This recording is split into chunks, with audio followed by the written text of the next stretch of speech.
do you want me to do tele? Okay.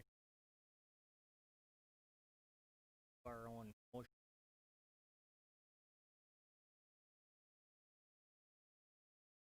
All right. Just say the public.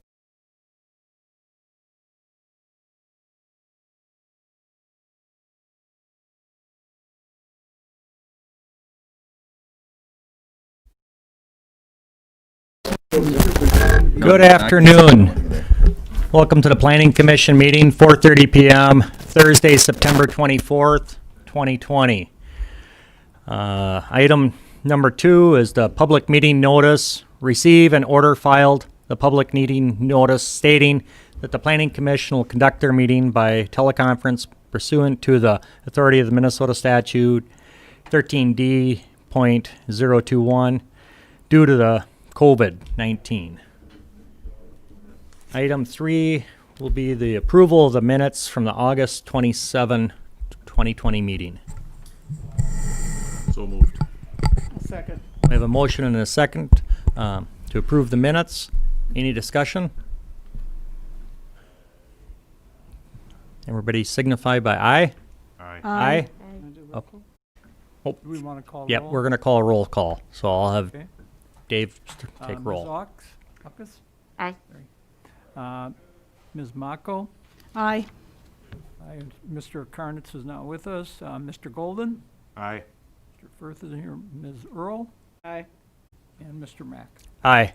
Motion carried. Item 4 is the public hearing. Consider the application of Jill Peterson requesting a conditional use permit to allow the operation of a hair salon as a home occupational business in a R1 single-family zoning district on property located at 29 Circuit Drive and legally described as Lot 6, Block 2, Cells Addition. We'll look for staff for report. Okay. As you will note in the staff recommendation, we failed to provide notice of the public hearing to all of the property owners within 350 feet of the subject property. And I am the guilty party. And I discussed this matter with the city attorney, and he advised me that as a result, we should have the Planning Commission continue this particular request to the October 29th meeting and consider it at that time. That still falls within the window, the 60-day window established by state statutes. Blame it on COVID. I wish I could. Make a motion to table? Yes, that would be necessary. We've got a motion to table it. We have a second. We'll have Dave call roll. Okay. Ms. Ockes? Aye. Ms. Mako? Aye. Mr. Golden? Aye. Ms. Earl? Aye. Mr. Mack? Aye. Motion carried to table it. Item 4.2 is to consider the application of Andrew and Nancy Liliaden on behalf of Liliaden Business Properties LLC requesting a variance from the city code to allow an additional 37 square feet of signage above the 244 square feet of signage approved on the property at 1301 to 1305 South Broadway and legally described as lots 13 and 14, Block 79, south of Center Street. The amount of sign space allowed by the city code for this property is 200 square feet. And we'll look for John for staff report. All right, thank you. And thanks for covering all that legal description. Now I don't have to read through that. The deadline for this decision is November 8th, 2020. The land use designation based on the comprehensive plan is business. Surrounding land uses are also business. This property is zoned B2, the service business zoning district. It is surrounded by B2 to the north, south, east, and then R1 single-family zoning district to the west. Currently, it's used as a restaurant. Other area uses include business to the north and west and a school to the south and east. Notice has been published in the Journal on notice was published in the Journal 11 days prior to this meeting. There's a typo there. To date, staff or the city has not received any concerns or calls on this, comments on this application. The Planning Commission at its August 27th, 2020 meeting approved the variance request by the Liliadens to place an additional 44 square feet of signage above the 200 square feet allowed by city code for the property. It was presented to the commission at the August 27th meeting that in the time between when the variance was first presented at the July meeting and then between that and the August 27th meeting, staff discovered that there were already more signs on the property than what we were informed of in the sign permit, and therefore those additional square footage calculations were not accounted for in that sign permit application. So then at the August meeting, the Planning Commission informed the applicant that that an additional variance would be required for the signage that was unaccounted for on the property. The unaccounted for sign area was for two signs, the scrolling electronic reader board that is affixed to the pylon pole, that's 18 square feet, and then the Taco John's / Bigger Bolder Better sign, that is 19 square feet, located above the drive-through window. So for a total of 37 square feet of additional signage.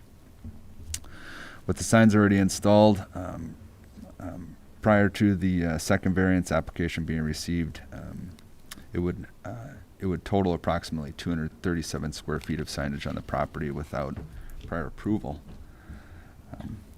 So with the additional 37 square feet added to the 244 square feet permitted with the first variance request in August, the new total amount of square footage on the property would be 281 square feet and would increase the total signage by approximately 40%.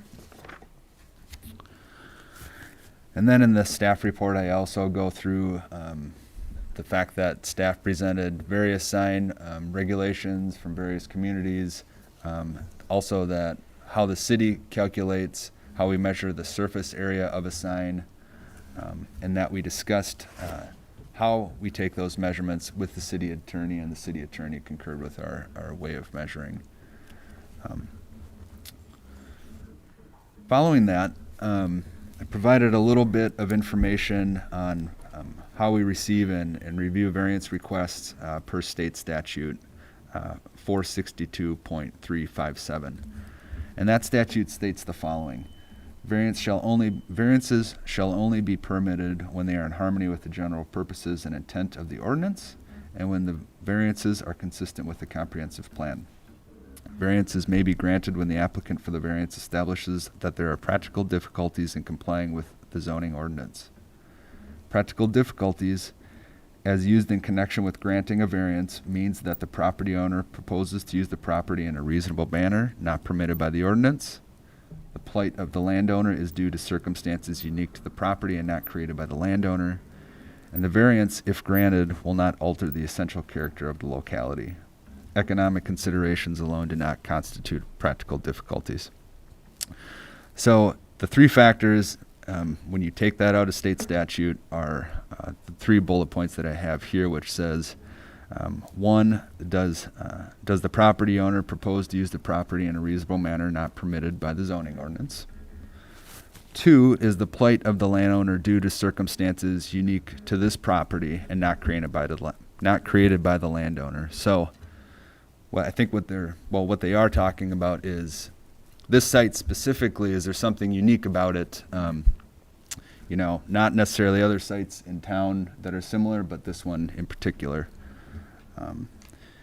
If the variance is granted, the variance, if granted, will not alter the essential character of the locality.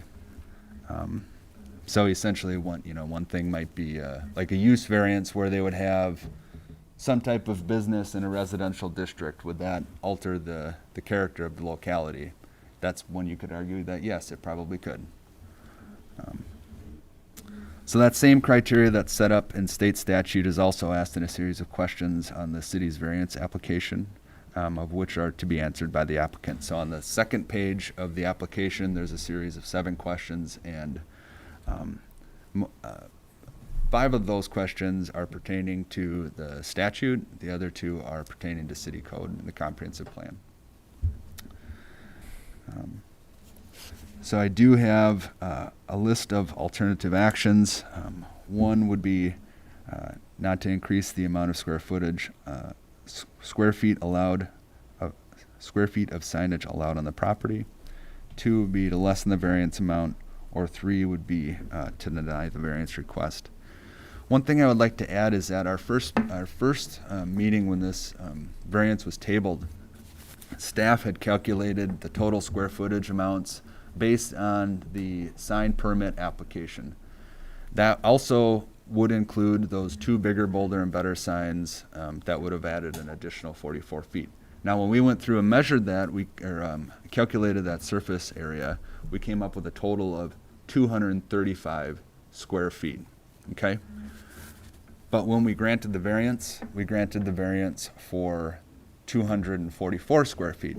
So essentially, we gave them an extra 9 square feet that they could play with. So if we were to consider this variance, I would say staff would recommend for sure that we wouldn't go up to that 37. We wouldn't allow 37 more square feet, but a maximum of 26 to account for that 9 extra square feet that he was given in his first variance application.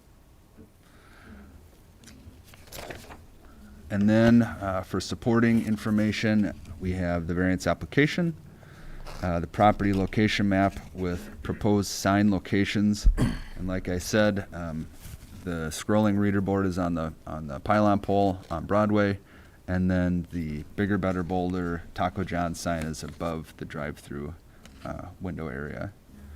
We also have as attachment 3 sign area measurements for the 2 additional signs. We have photos of the signs with this variance request, and then we have other signs existing on the property. And then I have 2 recommended conditions. 1, that the applicant shall contact the city building official once all signage on the property is installed to verify compliance with the variance amount granted. And then 2, if the variance is granted, to increase the total sign area on the property beyond 200 square feet. Any further signage on the property in addition to the variance amount granted will require the applicant to apply for another variance. And that is the end of the staff report. Thank you, John. This time, if we want to open it up for some discussion, one of the owners is here in the audience. If we have any questions, go ahead, Ann.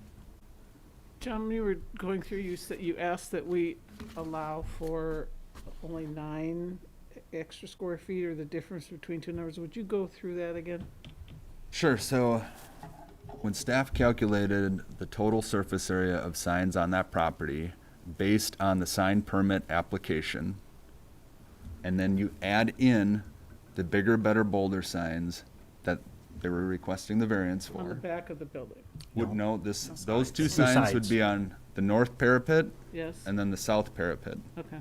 Each one of those signs added 22 additional square feet Okay. per sign.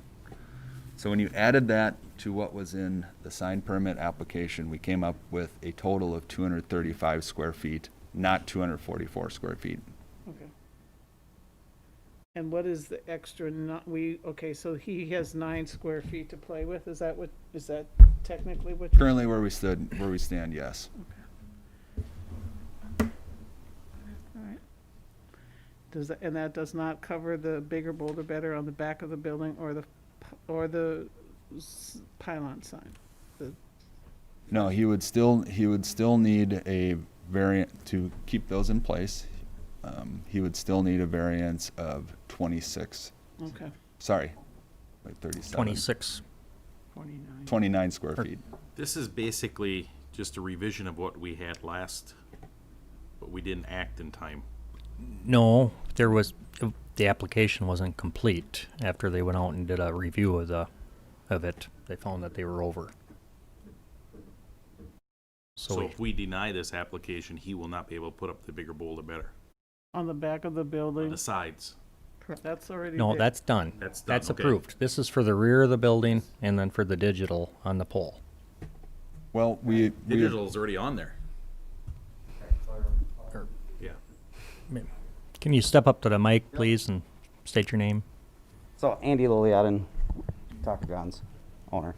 So yeah, so what had happened is the original permit had gotten submitted, and it happened to be because the digital reader board, we didn't do anything with. It's been up for years, never took it down, never changed it, whatever. That actually ended up getting omitted in that original permit, and somehow the sign that did get installed by the drive-through wall somehow got omitted in that permit. So when the last variance we came in was for the bigger, better boulder up in the parapets. That's what got approved last month. So technically, those two signs, which I didn't put up, I'm just on pause, but technically that was approved so I could go put them up. What's in question now is the fact that the digital reader board, which has been in existence for how long, and then the drive-through wall one, got omitted on that original permit. So that's what we're in here for. Is Correct, the John? drive-through one already up? That is already up. Because that, I thought was on that permit, and it didn't. It got omitted on that permit. So that one, those pin letters, did you send pictures? Yep. Yeah, Yeah, that's if you It's look in your attachment agenda 4 packet, here. there's Yeah. a, Yes. It's on there's a attachment picture 4. of it. Yeah. That's on the drive, when you pull in the drive-through lane, it's on the back of the building, I guess I'd say. So that's there, yeah. John, you had said in your earlier description of the nine, the numbers, there was the suggestion to do a max of something if we did a variance today. Can you explain that again? Right. So Sorry. when the last variance was granted, they essentially gave them an extra 9 feet to play with. Yep. Okay. So considering that, staff would request that since they have that additional 9 feet already, if the variance were to be granted, that we lessen the variance amount that we would grant to 29 square feet, because that they already have the additional 9 square feet Gotcha. to bring it up to the signage that they're requesting to place. It would So just be, we'd be varying 20 feet. 20. No, 9 feet. 9 feet. 9. 9 feet. Okay.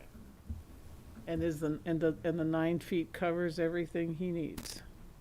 The 9 feet would cover all of the signage that he's requesting to put up. That's there now, Well, including, sorry, I should state that over.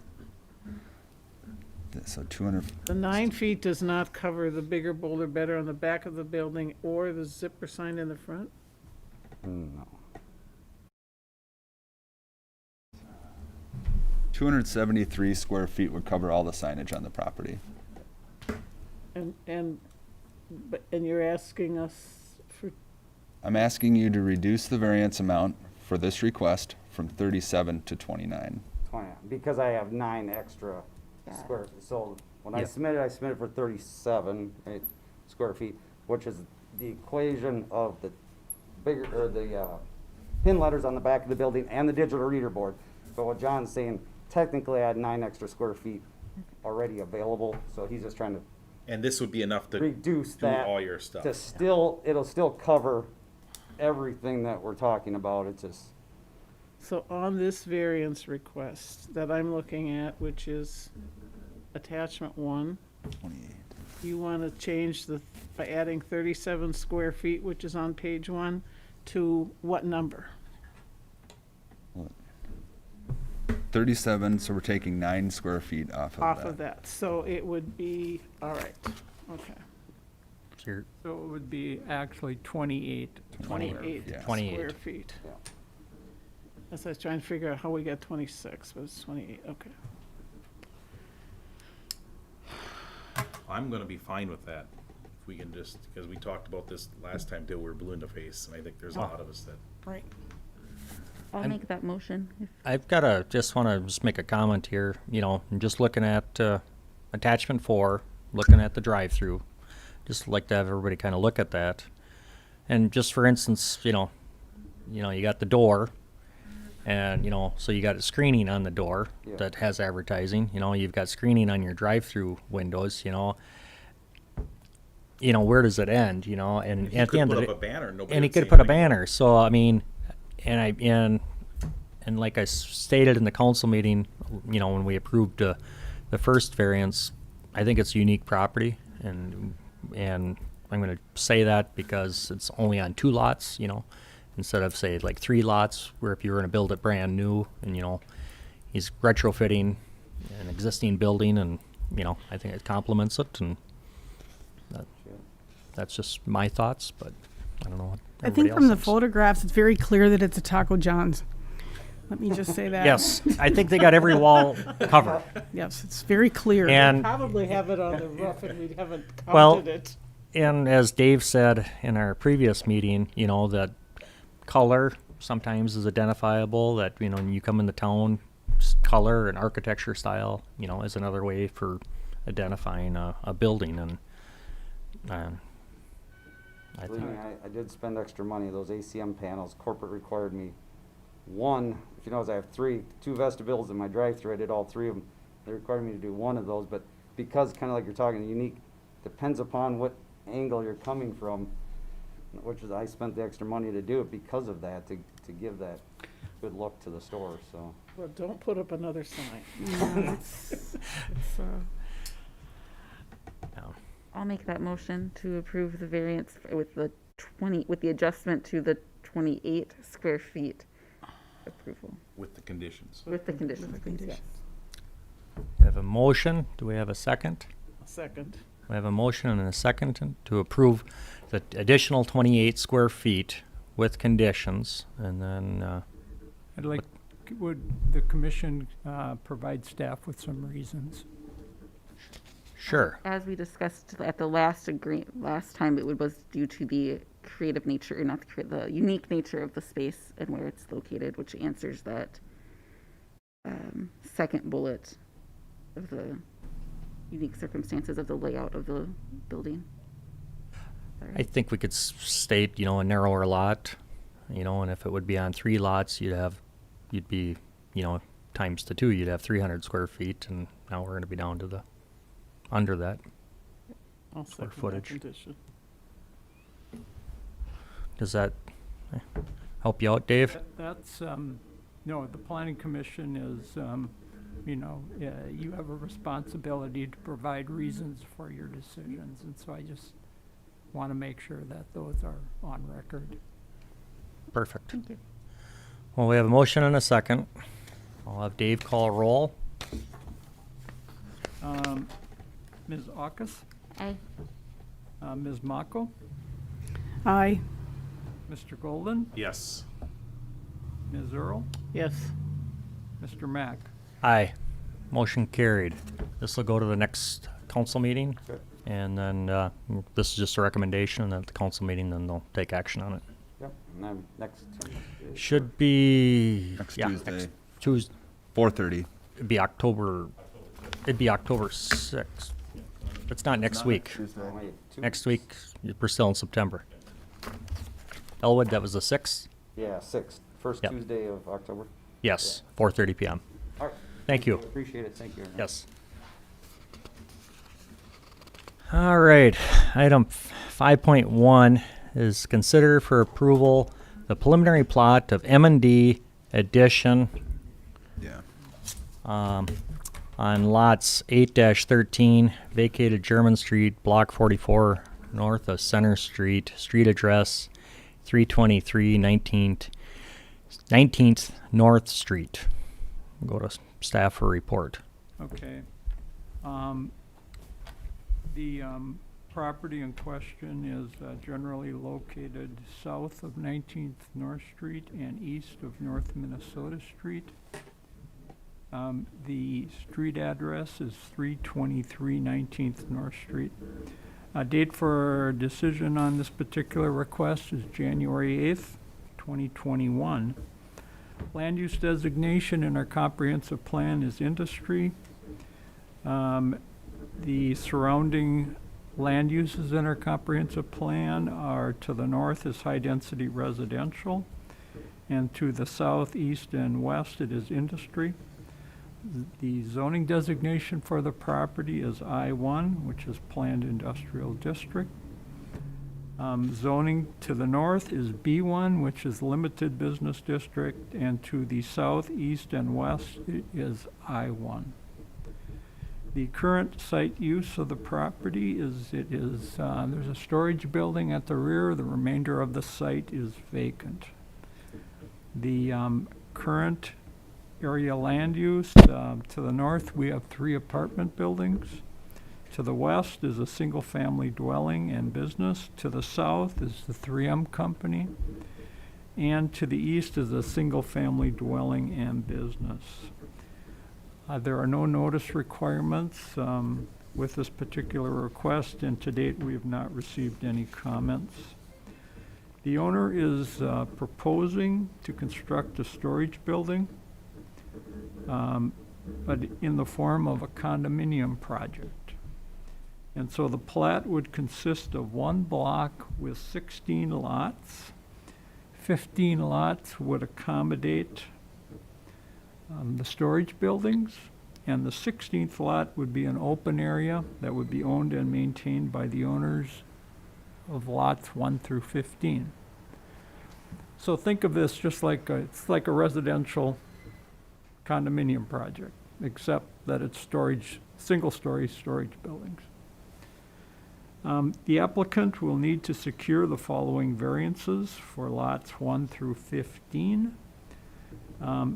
Because they are, the lots are the dimensions of the building or the storage building. So there's no front yard, 30 feet is required, 0 is what is there. Side yard is 15 feet, 0 is provided. Rear yard is 15, 0 is provided. And then from a lot area standpoint, each of the lots is supposed to have 12,000 square feet. Lots 1 through 14 have 1,650. Lot 15 has 2,610. And lot 16 does meet the standard of 48,217 square feet or 1.1 acres. There is one additional variance that they will need to secure that I failed to put on the report, and that is that none of lots 1 through 15 don't have access to a city street, which is a requirement of a platted lot. So we'll include that as a variance requirement. Total platted area is 1.69 acres. There are no minimum lot width or depth requirements in the I-1 zoning district. So you can have, other than you have to have 12,000 square feet. It can be any width or depth that you wish.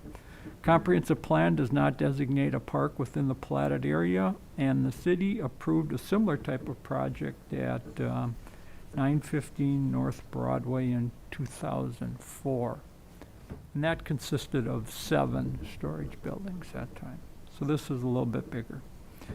Attachments is a copy of the preliminary plat, an aerial photograph of the property, a zoning map, and then we have several ground level photographs. The staff would recommend approval of the preliminary plat with conditions since it complies with city code requirements. Conditions would be to pay the platting fee of $630. It's a base fee of $150 and $30 per lot. Provide an electronic file of the plat in AutoCAD 2016 or newer format. Secure the necessary variances and submit the required landscape plan. Then motions to either approve or deny are also provided. That would conclude the staff report. Thank you, Dave. When you just gave us the recommended conditions, before you spoke on that, you said something about a road. Do we have to add that in there too then? No, there is no there is no road on the property. There will be a road on the property, but it'll be a private road. So that's not necessary. They need they've got one lot that has frontage on 19th North Street. Otherwise, none of the lots have frontage on a public street. So that's why they would require a variance. Okay. Does that make Started sense? construction already? Yes, they have moved some dirt, Site work. site work, yeah. But they have to come back to us for a variance for the, 'cause you said there was one variance that they needed yet? They need to come back for all of those variances, and I wanted to add one additional, which was the requirement that lots 1 through 15 had to have frontage Right. on a public street. If you're going to plat a lot, that lot has to have frontage on a public street.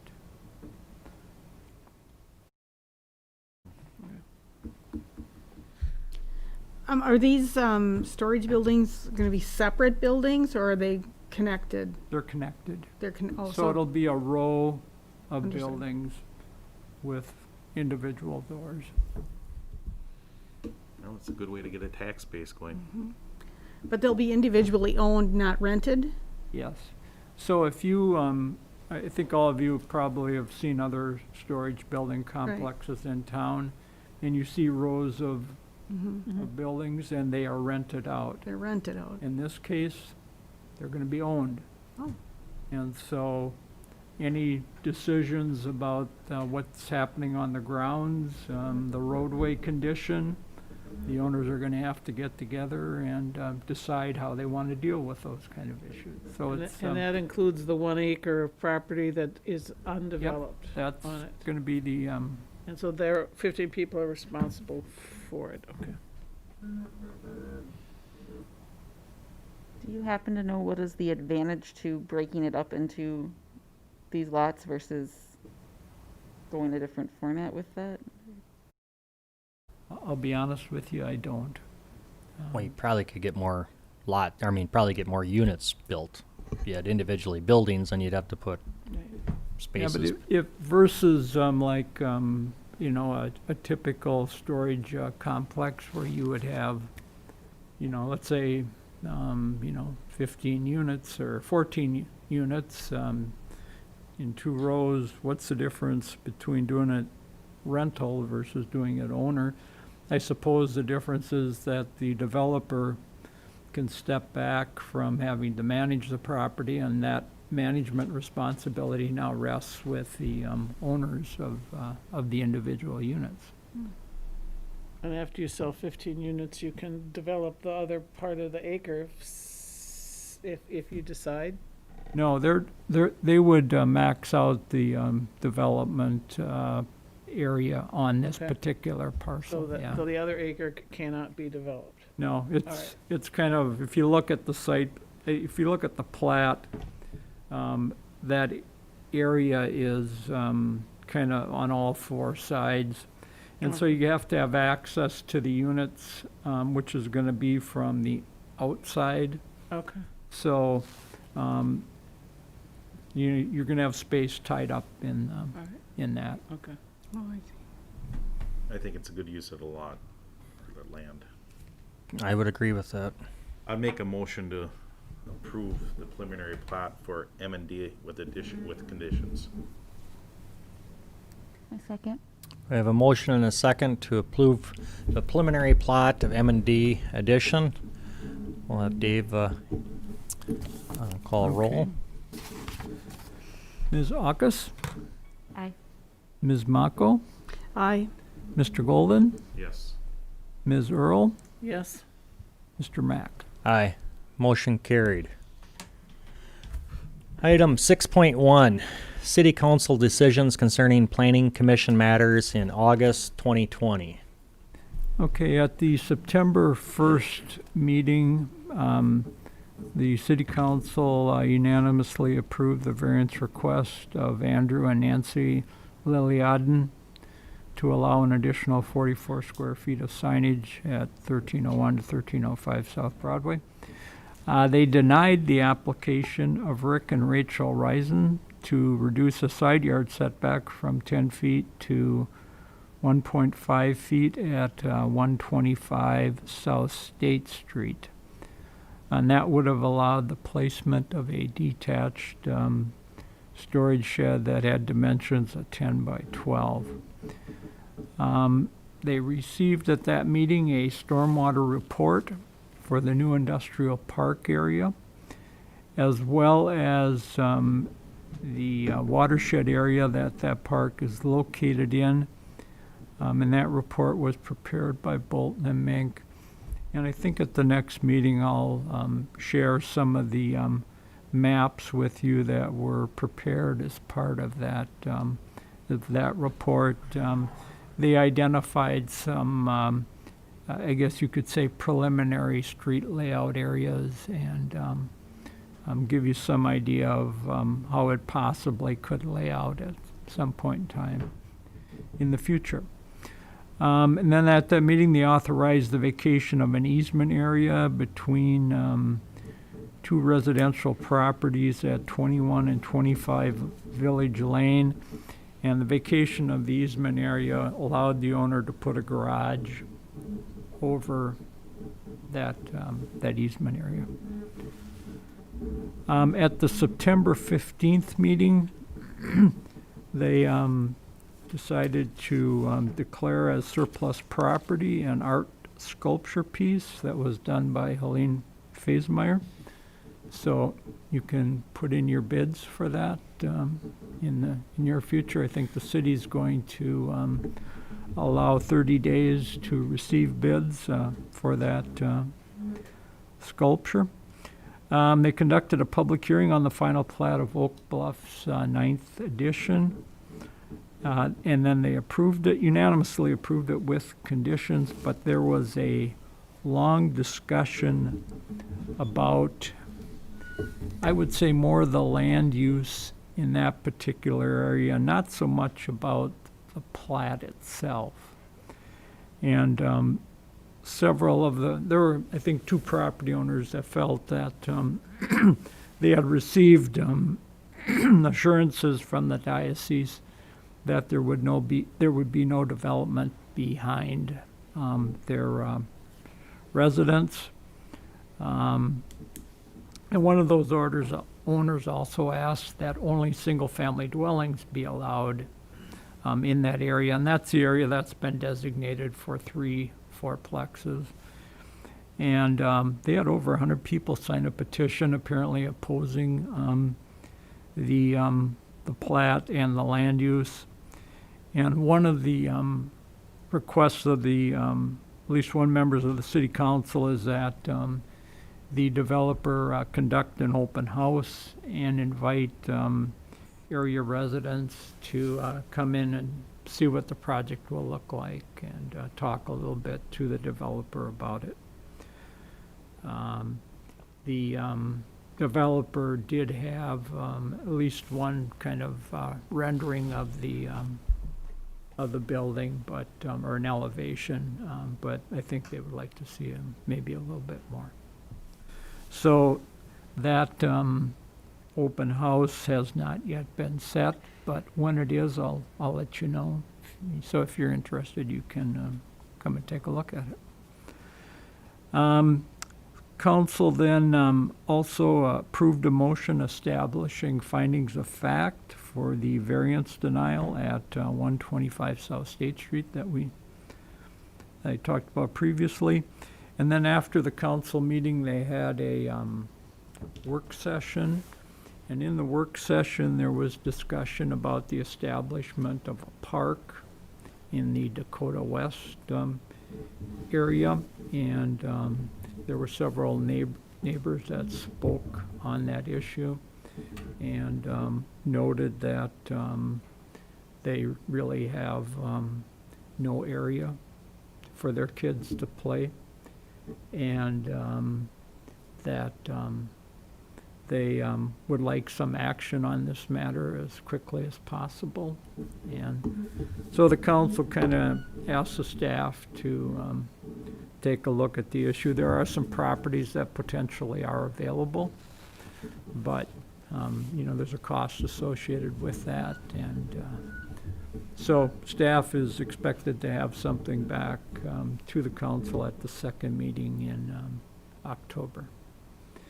And then one other thing that just let the commission know about is that staff has been working with Minnesota State, no, is that right? Minnesota State at Mankato students who are in their 4th year. They're civil engineering students.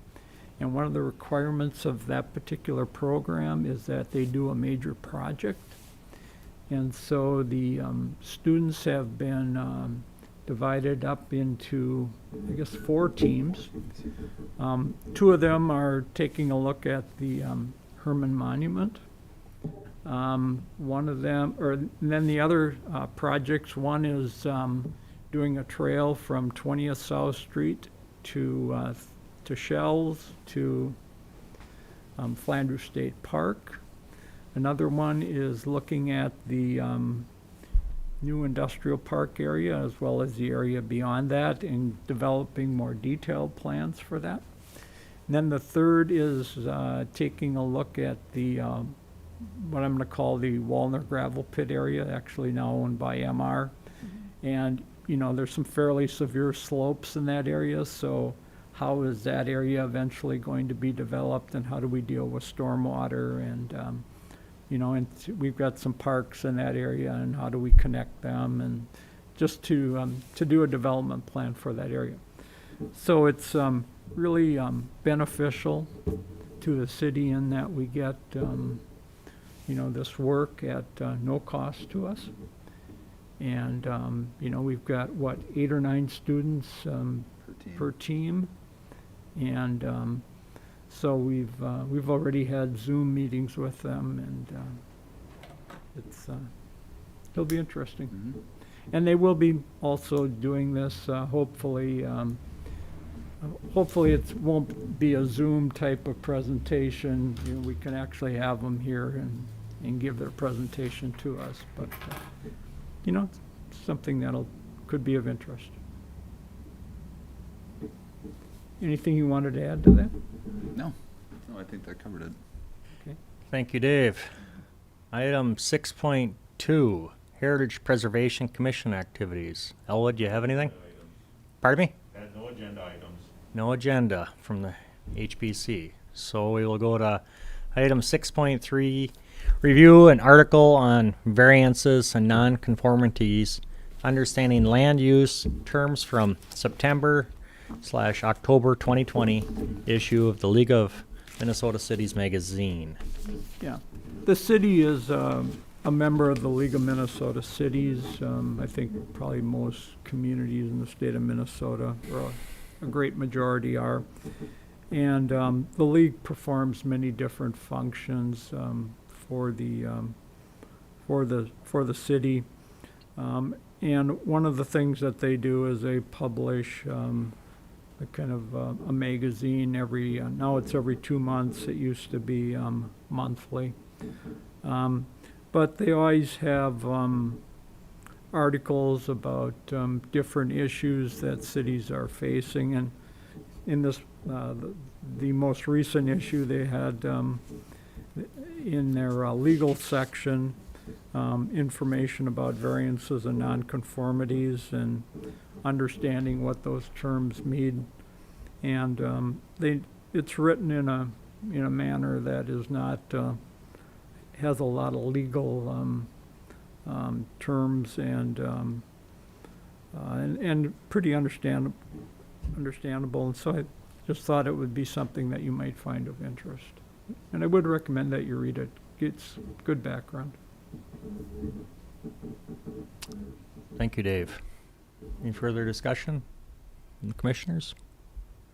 I appreciate the background. I think many of us come to this commission without having a lot of background, and this is really useful. I appreciate it. Thanks. That was a good article. Mm-hmm. Yeah. No further discussion. Meeting adjourned. Yo.